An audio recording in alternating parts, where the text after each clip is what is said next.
Have you seen this video? That is a video of a house being blown up in Gaza earlier that had a family living in it. And what about this video? That was a girl who was recording her family who was stuck under the rubble in a house in Gaza, who later died because they couldn't get out. And what about this video?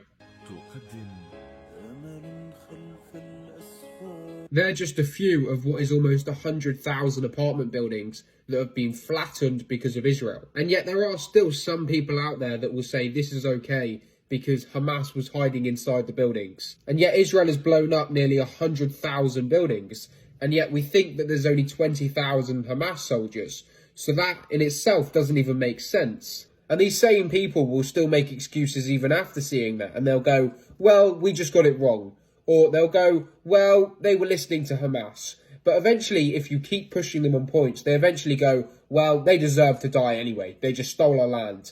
Because the truth is, these people don't care about whether they kill Hamas or not. They want to kill all of the Palestinians. And then after they take all of Palestine, like they're trying to do in the West Bank, they're going to take it all and call it Israel, and then they'll move into the Middle East too. And it's not an opinion, they even say it themselves. Even before October the 7th, 224 innocent Palestinians were killed this year alone. And just a few weeks before October the 7th, Benjamin Netanyahu went into a United Nations meeting and he held up a map showing just Israel, and it didn't show any of Palestine. Israel is now forcing the Palestinians out of southern Gaza, which they said was safe, but now they're making them leave Gaza and they're not saying where to go. And there's only one place they can go, and that's Egypt. Israel is openly committing war crimes at this point by trying to force the Palestinians out of their homes, while still depriving them of food and water and other necessities that you need. Over 1,000 innocent Palestinians have been killed because of Israeli bombing in the last 24 hours. That's more people killed in a 24-hour period